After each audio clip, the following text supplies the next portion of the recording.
Brazil has declared war and joined the United Nations. Just what does this mean to the people of the United States and to our fighting allies?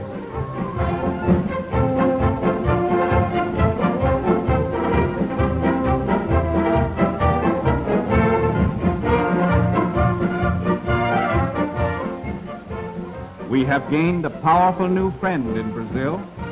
Brazil's territory covers 47% of the South American continent. 250,000 square miles larger than the United States proper. Larger than all Europe, excluding Russia. But let's look beyond the map.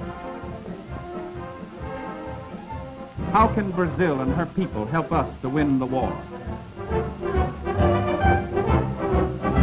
Well, there are more than 45 million Brazilians, which is a third of the population of the United States.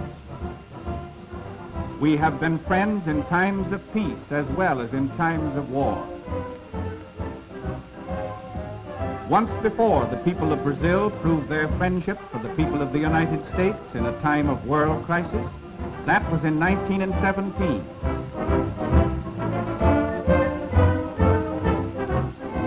The two peoples have much in common.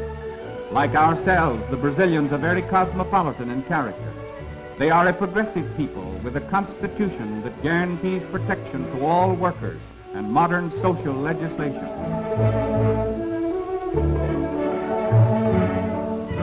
They are a sturdy people, from the gauchos of the cattle ranches, and the workmen on the rich coffee and cotton plantations, and the orange groves of her rich valleys and plains to the city dwellers.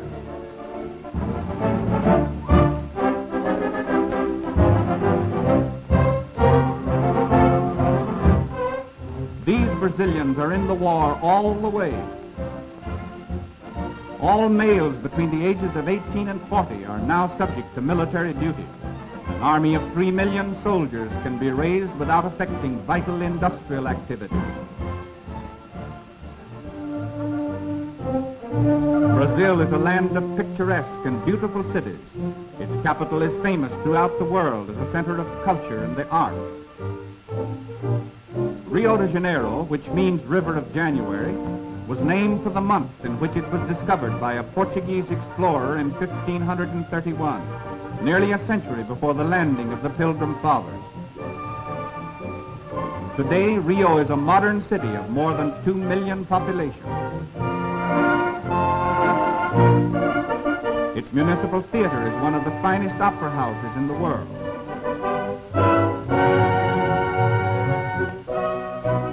The Tiradentes Palace has, since January 1942, come to be known as the birthplace of hemisphere unity, for it was here that the 21 American republics drew up the momentous Rio Charter, a far-reaching agreement of mutual faith, collaboration, and protection.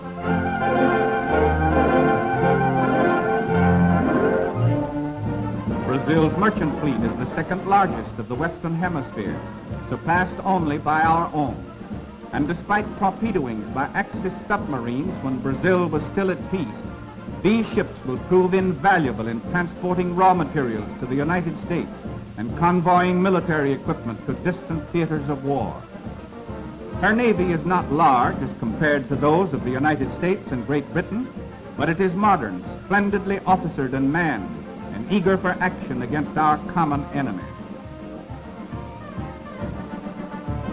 These fine ships and fighting men throw the balance of naval power that much further in favor of the United Nations. Already they have seen action against enemy raiders attacking our vitally important South Atlantic supply lines. We may confidently expect that the Brazilian Navy will live up to the high standards it set for itself in the First World War.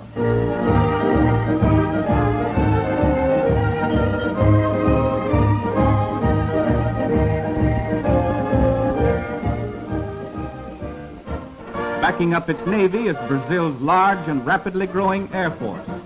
These splendid new airfields, through the courtesy of our good neighbor and ally, are now available to our long-range flying fortresses and liberators.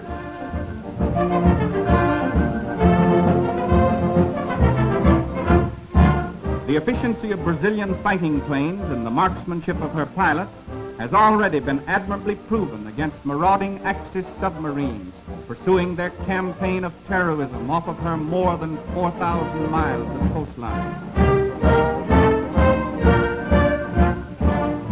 Getulio Vargas, Brazil's progressive president, has long been an ardent advocate of inter-American solidarity, military preparedness, and hemispheric collaboration. Under his guidance, the Brazilian army has been rapidly increased, equipped, and trained in all the phases of modern warfare. Brazil's total mobilization and training is already well underway toward that 3 million mark, and by the uncompromising public declaration of its president, this army, as our fighting ally, stands ready to make any sacrifice which our collective security may require.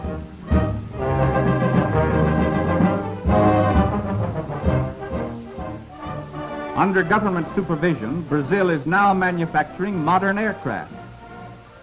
Other war materials are also being manufactured on production lines patterned after those of our own great plants.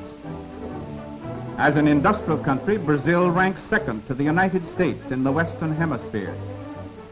And Brazil's fabulous resources and a great variety of important raw materials make her doubly valuable as an ally. Brazil is the hemisphere's second largest producer of chrome ore, so important in the manufacture of high-grade steel.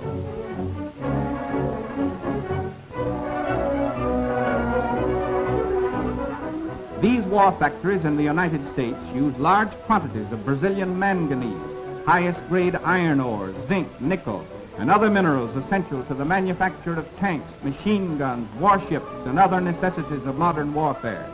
We need these raw materials to keep our war production plants going all out for victory. Brazil produces a large quantity of bauxite, from which the aluminum used so extensively in our combat planes is made. Brazil is the world's only source of high-grade crystal in substantial quantities, so essential in the manufacture of the electrical, optical, and precision instruments which have such a vital place in modern warfare.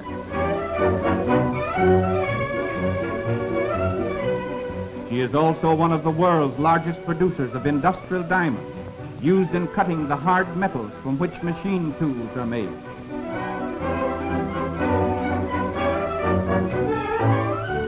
She can produce enough of the basic material for making explosives to supply the entire world.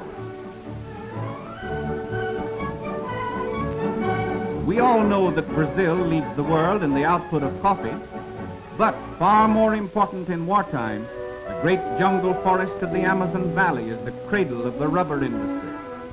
In 1903, this area supplied more than 3/5 of the entire world's consumption of rubber.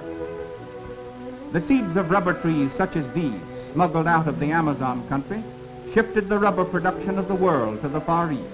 But that supply of this tragically important product is now among the spoils of war in the hands of the Japanese. However, 1.5 million square miles of wild rubber trees in the friendly Brazilian Amazon basin is again being tapped to supply the needs of the United Nations. Brazil's production of rubber alone may prove to be a decisive factor in winning this war.